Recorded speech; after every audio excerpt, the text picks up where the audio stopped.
Okay, so we're back on the bourbon. Today, I am going to start the ACES fuel injection. Welcome to Trio Rescue.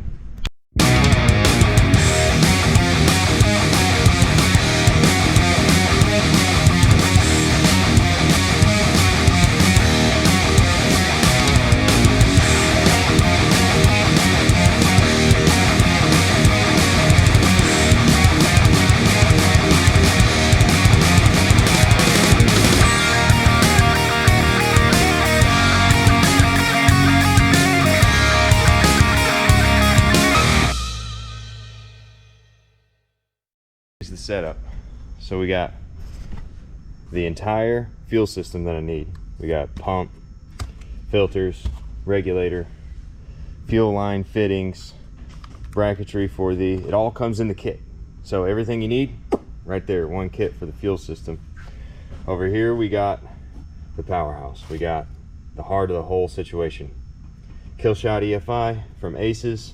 You got your display, your ECM, your whole wire harness, plug and play wire harness. You just got to shove it through the firewall. EFI, that's going to be something. All in one kit. You ain't got to buy anything else. Buy the kit, you got it. Ignition system. All in one kit. I got a vacuum bunk. It's going to mount up onto my firewall. I'm going to have one vacuum coming in, and it's going to feed all the others. And then here is the Edelbrock RPM Performer intake with a 4-inch rise. That's what I'm going to be doing right now. Let me show you where I'm at. Factory 454 in this is kind of a burden, just because of the bracketry you got to take off. Accessory bracket, the whole shebang got to come off because, well, it's mounted right there onto the intake. I've already pulled the carburetor off. I'm getting ready to get it at TDC to make my life easier whenever installing the ACES distributor. So I'm going to get it at TDC, yoink the distributor, then start taking all of this off to remove this heavy cast iron performance destroying intake. You know, air comes in and immediately has to make a 90-degree.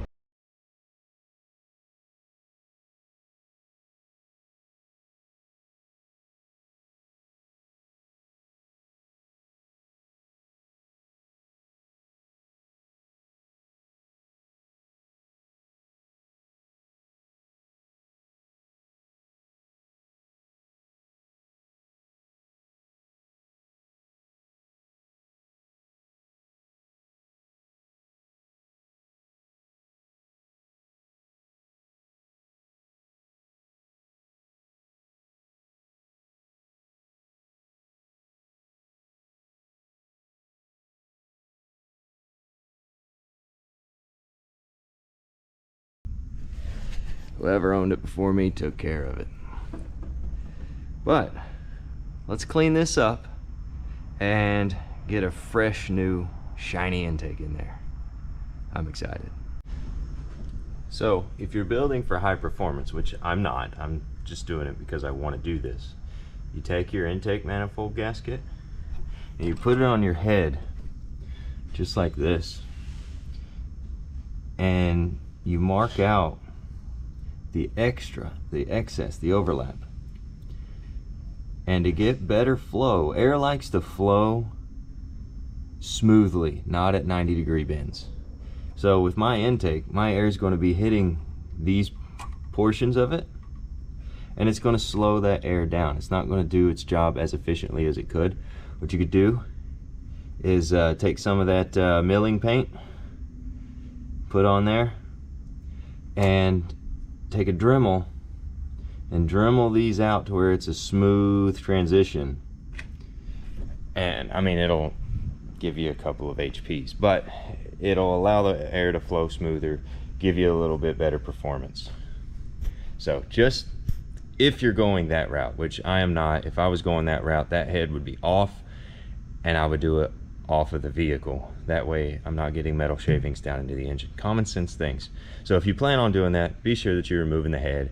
Do it safely, that way none of that debris gets down inside your engine. Debris not good. Metal debris not good. So the kit even comes with everything you need. Comes with studs, throttle linkage, like a whole 9 yards. Like it's all right here. Vacuum tees, vacuum plugs, it's all right there.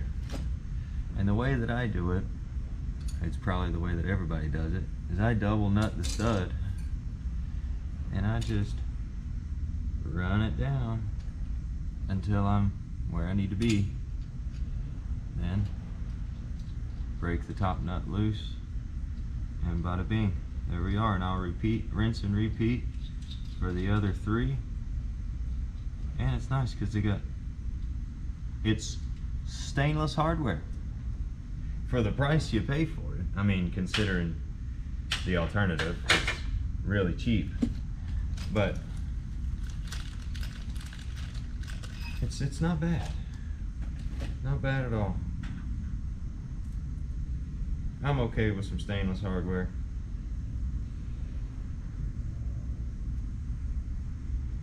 Yep, just go in there, start it, and then run it down with your wrench.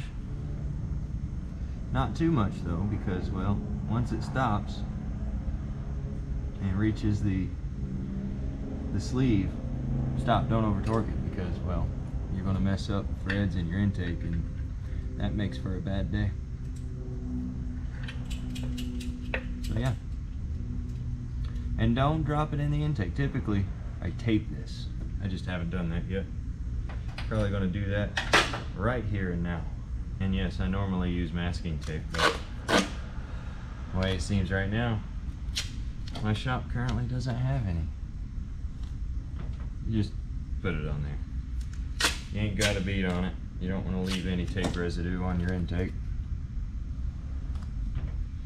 Just enough to where stuff don't go down there. Yet again, makes for a bad day. Just like that. There we go.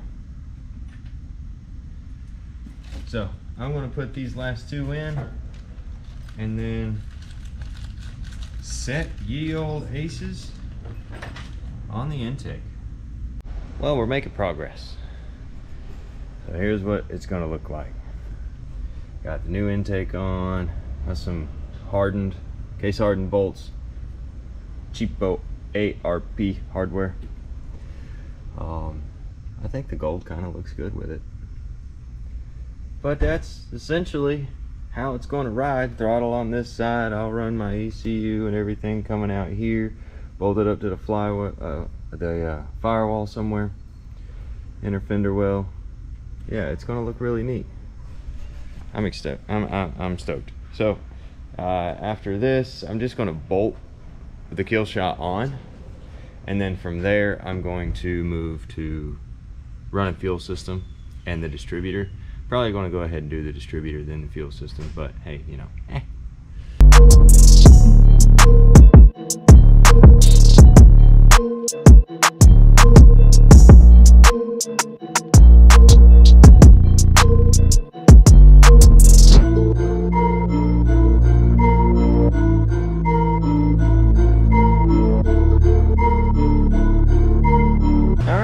how it's looking so far. I got my little panel back there, trying to clean it up. I am going to paint that, all of that, but this is how it's coming along so far. It's actually a very simple system to install. It's literally plug and play. You just got to kind of get creative with your throttle linkage and how you want to do your vacuum lines. I'm getting ready to pull the fuel pump off, which I didn't know this, you know, I'm human. This has a return line already there, so I can use all of that. If you are doing a from the scratch early 60s model, I know early 60s don't because my Impala doesn't, you'll have to do your own return line, which means drilling into the tank. If you do that, dip your drill bit in grease to catch as much as the metal as possible. Drill in your return line, put your bung in there, stick a magnet in through the sending unit, and get all your metal out. But luckily, fortunately for me, I don't have to do that. I got to inspect it, make sure that it's healthy, and then I should be able to tap into those lines back there at the tank, run everything new all the way up, right into the EFI system, and be able to fire it off. We got our hot lead power and ground for the system, and then we have our hot lead for our fuel pump. What else do we got? We got 12-volt battery here. This is all labeled, like it's literally idiot proof. Okay, like everything. It's ignition hot, 12-volt hot, fuel pump hot. All of your secondaries, you can run fans, you can run nitrous, you can run anything you want off of these right here. They're labeled. I mean, you know, ACES makes it so simple. Look at the harness, coil, fuel pump relay. What we got here? We got a main relay for the whole system. We got 2 fuses here. We got the ECM. It's literally plug and play. You just got to get a little creative on the vehicle side of things. We're going to see if it's worth the money that I paid for it, because I paid like $1,600 or $1,700 for this whole system, and that included the blackjack ignition system, the KILLSHOT EFI system, and the fuel system, because this runs off of a fuel pump.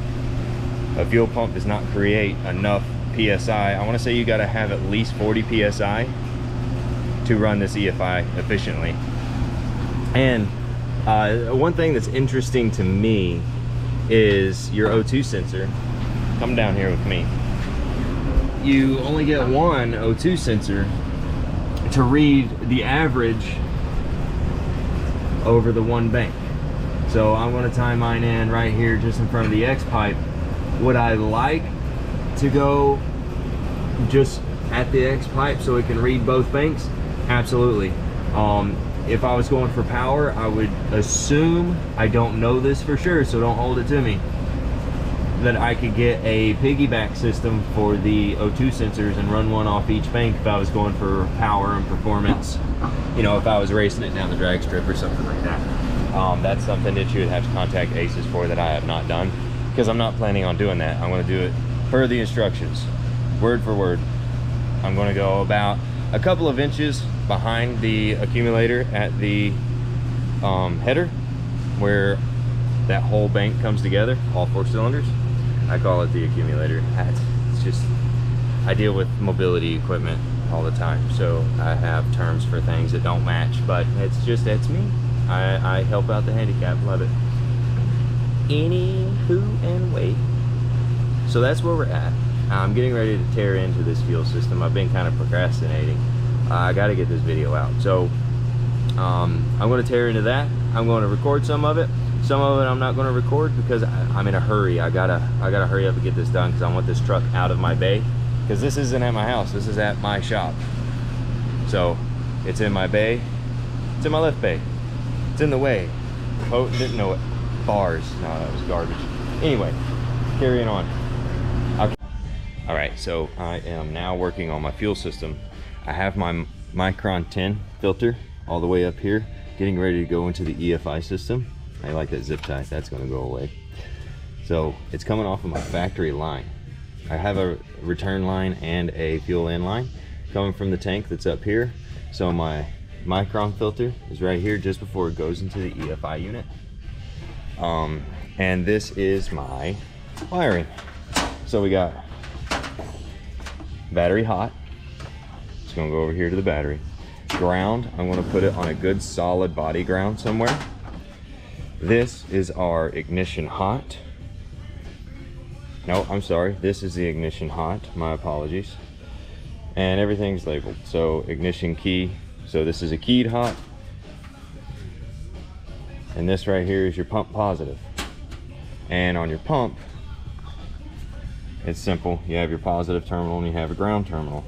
You just hook that up to the frame rail, wherever you're going to mount to. And then that's going to tell the system when to turn on and off. It's going to feed fuel. It's going to be a good time. We're getting close. I'm getting. All right. So in my situation, I need to take the mechanical advance out of the blackjack distributor. To do that, it's kind of a process. You got a roll pin at the bottom that you got to knock out. You got to take your cap off, and there's a little nut on here. Once you remove your roll pin, you can remove your gear, push that up, and I'll show you from there. So to start, you got to take your cap off. There's only one way to put this cap on. There's a square hole and a round hole. Go, roll pin comes out. Your gear comes off. Get your roll pin here. Now, what you got to do is you got to remove these springs and this little nut here.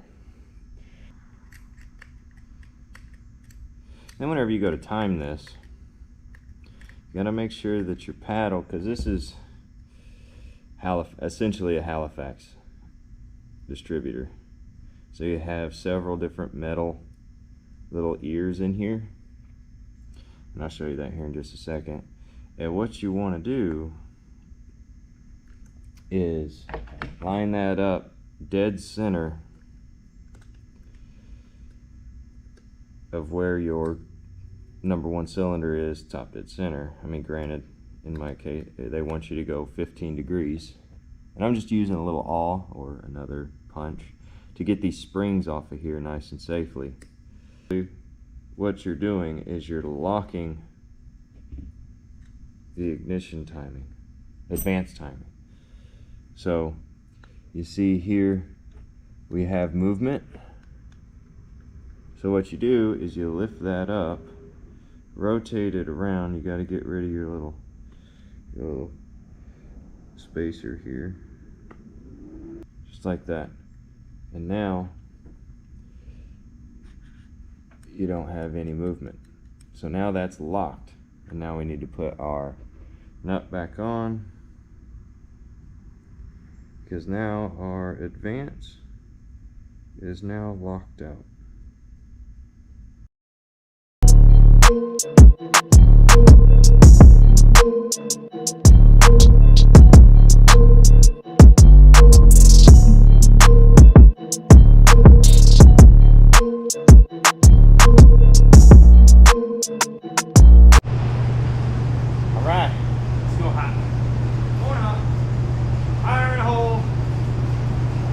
Let's go.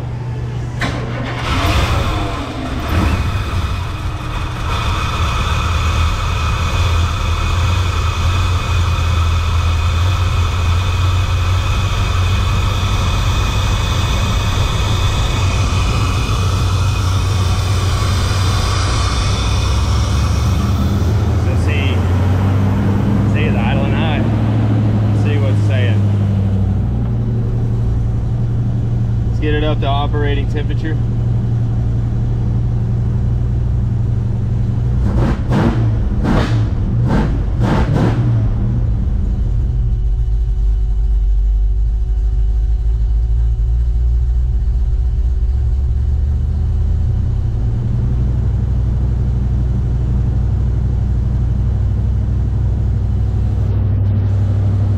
Runs really well. It's a little high, so I got to do some adjusting.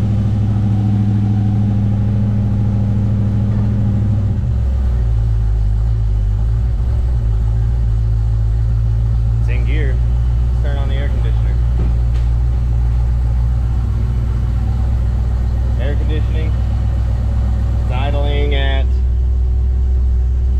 around 950.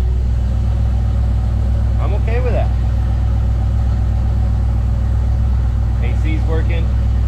All right. I think I got it. Let's cold start it.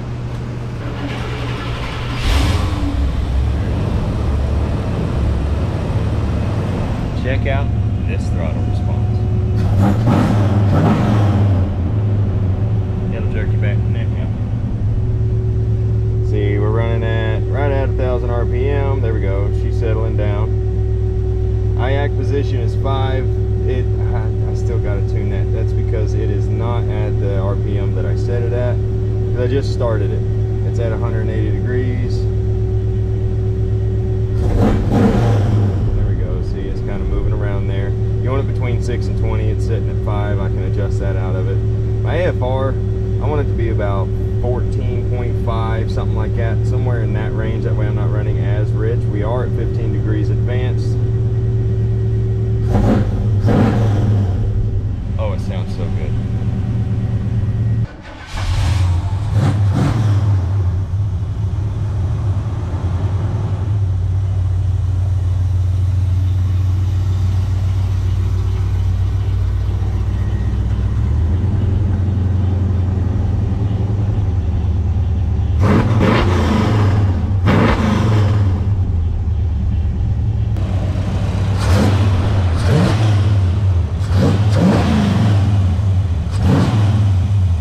Okay, so I just gassed up. Let's see if we make it home. It's a 30-mile drive. Short, but hey, it should learn.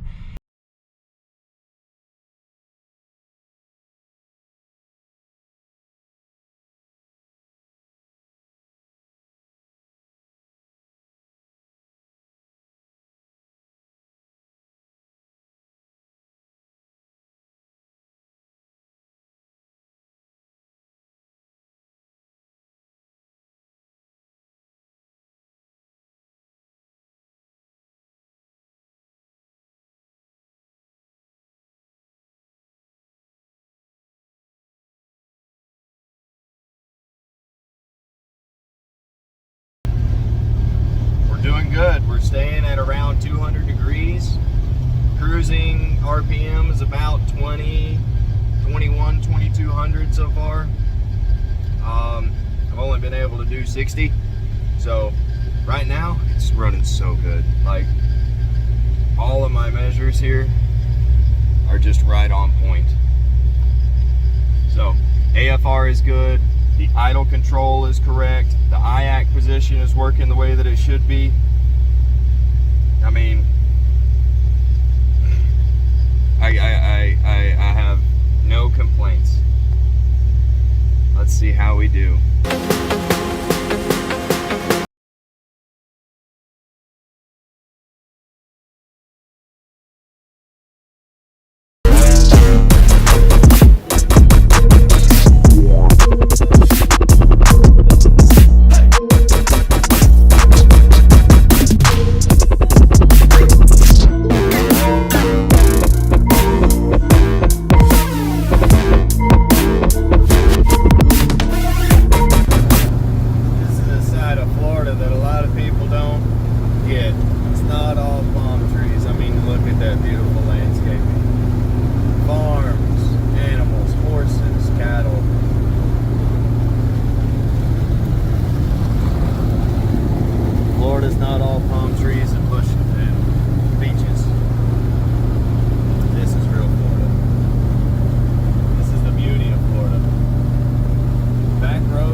Well, we made it.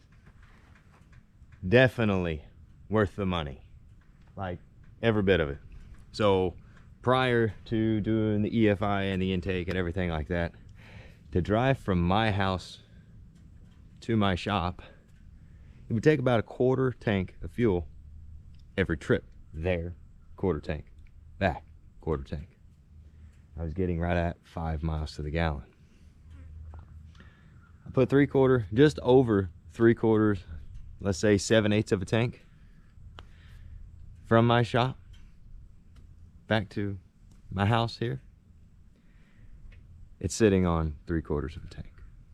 And did you see the power, the increase in power? That's impressive. And that's just the EFI system in the intake. I haven't done nothing to the rear gears, didn't swap out a transmission or nothing like that, didn't do any modifications to the interior of the engine whatsoever. ACES EFI KILLSHOT is definitely worth the money, and it's very easy to tune. Like, I'm impressed, I'm sold. Now mind you, there's only one thing that I'm going to change, and it's something that I did, because my idiot self put the ECU right here. I'm going to take all of this and put it inside the truck just to protect it. Stuff ain't cheap. So thank you for sticking with me, and don't forget to like, comment, subscribe. There's more coming. I am currently building a spare parts engine for the Impala. Whenever I say spare parts, I'm literally meaning spare parts, stuff that I've had in the shop. Will it run? I don't know, but find out on an upcoming episode of Trio Rescue. Again, thank you for watching. Have a wonderful day.